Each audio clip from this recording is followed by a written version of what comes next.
previous speaker from across the political divide, the member for Hotham. She is absolutely right when she says that there is no silver bullet to deal with the pervasive impacts of online bullying for young people, or bullying in general for young people. But the bills that we are debating before the House here today are a very significant step in the right direction. The legislation of the Enhancing Online Safety for Children's Bill 2014 follows a very significant amount of good work which I'm very proud to have been part of. Such was the Coalition's resolve on protecting young people from an increasingly evident threat of predatory bullying and other harmful cyber behaviours that in January 2012 we formed an online safety working group, of which I became the Queensland representative.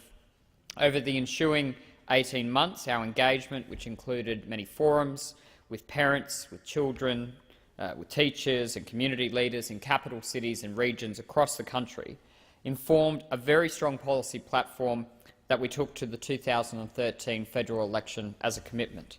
In January 2014, after the election, a public discussion paper was released to consider aspects of the Enhancing Online Safety for Children's policy, with more than 80 submissions received. The suite of measures before the House reflects this conversation we had with the Australian people, as well as extensive and targeted stakeholder consultations with industry groups, large social media sites including Facebook and Google and Twitter, child safety advocates and law enforcement officials. In essence, Mr Deputy Speaker, this bill seeks to establish a Children's E-Safety Commissioner, establish a two-tiered scheme for the rapid removal of cyberbullying material from large social media service providers, and finally implement an end-user notice regime under which the Commissioner will have the power to issue notices to any person who has posted cyberbullying material aimed at an Australian child. Mr Deputy Speaker, traditionally, bullying would stop at the school gate. Today, unfortunately, that is often where it just begins. It is a 24/7 invasive action with anonymity for those who inflict this pervasive behaviour on Australian children. Put simply, social media has made bullying easier to perpetrate, and unfortunately, you end up having more of it. Our online safety working group frequently heard disturbing stories, particularly from school students and sometimes their parents. We were told of how individuals had used social media networks to coordinate assaults on other children. We discussed how if a child was bullied in the schoolyard, 2 or 3 people would see it. But if you were bullied on Facebook, thousands of people would see it. You had a sort of viral humiliation. In today's digital world, fueled by smartphones, tablets and computers, 90% of high school students are on Facebook. We heard how one 12-year-old girl would go to sleep with her phone under her pillow and get abusive Facebook and text messages at 2 a.m. or 3 a.m. Quite aside from the relentlessness of that sort of bullying, there's a clinical term for the habit she had developed, FOMO, or fear of missing out.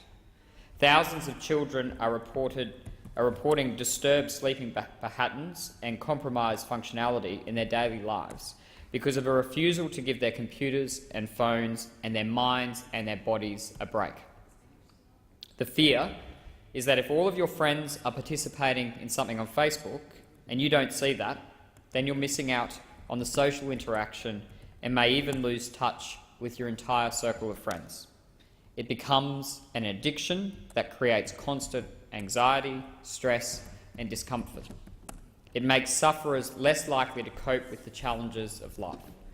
It makes them less likely to reach out and be a confident, well-rounded and happy individual. So, Mr Deputy Speaker, we owe it to the current and future generations to ensure that the Australian cybersphere is safer and healthier. This is not about vilifying or demonising social media and all the positive benefits that it brings to our society. It is about equipping our young people to deal with the challenges that they may face online and increasing their ability to safeguard themselves.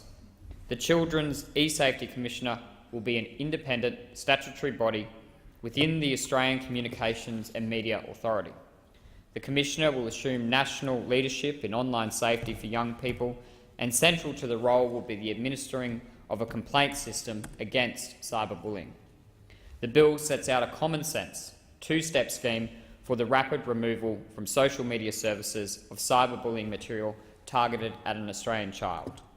Social media services participating under Tier 1 will do so cooperatively.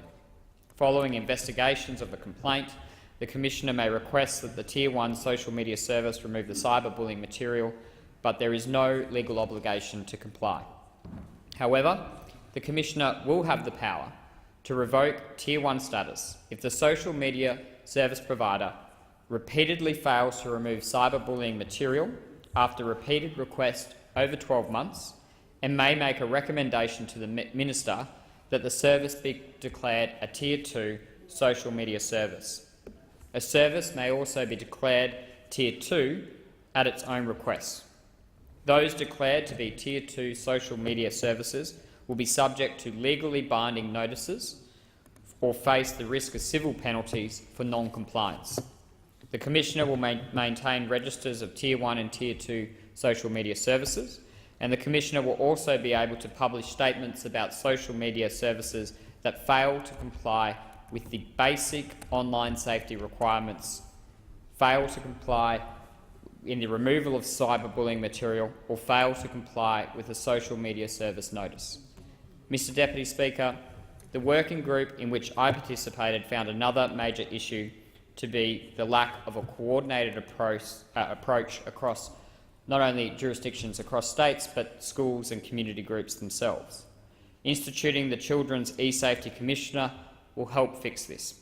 One of its other functions will be as a central agency responsible for making or managing the upskilling of students, teachers, parents and carers in strategies to meet cyberbullying, online predatory behaviour and the dangers of age-inappropriate content. Importantly, Mr Deputy Speaker, the Commissioner will also carry the power to issue an end-user notice to a person who posts cyberbullying material targeted at an Australian child. An end-user notice could require the person to take all reasonable steps to ensure the removal of the material, refrain from posting further material targeted at the child, or apologise to the child for posting the material in the first place. The Commissioner may proceed to the Federal Circuit Court to seek an injunction against an end-user who fails to comply with an end-user notice. Mr Deputy Speaker, a theme that emerged from my discussions nationwide with teachers and feedback from my local community was an underestimation of hazardous online behaviour. Part of the insidious nature of online bullying is that it is so secretive. Parents and teachers are often unaware, or at least unaware of the extent to which online bullying is occurring. It is clear that we need to break through this cloak of secrecy, and this bill will go a long way to doing that, lifting a lid on the issues and moving to address potential dangers, while also, via the Children's E-Safety Commissioner, conducting, evaluating and accrediting schools and community awareness programs. Mr Deputy Speaker, in relation to concerns that have been raised about the propriety of a rapid removal scheme, may I offer a few salient points. Freedom of speech has an intrinsic value which is not under siege here. Protecting children against harm is our priority, and any perceived threats to freedom of speech is mitigated in two ways. First, these measures will apply only to communications directed at children.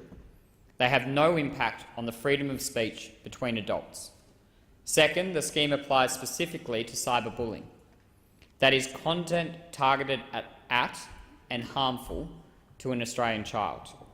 It is not a general content regulation scheme, nor will rapid removal ambush large social media sites and unfairly disrupt their business processes, because a clear principle is that, in the first instance, before a complaint can be received and considered by the Children's E-Safety Commissioner, the complainant must have reported the cyberbullying material to the social media site under its already established protocols. The government acknowledges that many large social media sites have significantly improved their complaints handling arrangements for removal of cyberbullying material. If a site receives a complaint and acts on it promptly, then there will be no need for the complaint to go to the Children's eSafety Commissioner, and the scheme will have no impact at all on the operation of the social media provider. Only if the site does not comply or does not respond, the Children's eSafety Commissioner will get involved. Mr Deputy Speaker, the rise of social media has led to an explosion of connectivity between people which is difficult for us to grasp as a society. These interactions have brought joy, they've brought humour and enlightenment. They have encouraged and helped bind relationships. But as well as its virtues, we cannot afford to be blind to the vulnerabilities implicit in cyber communication. We have a duty to, as best we can, protect our children at oftentimes devastating consequences of online bullying and other cyber harms, and for that reason I commend these bills to the House.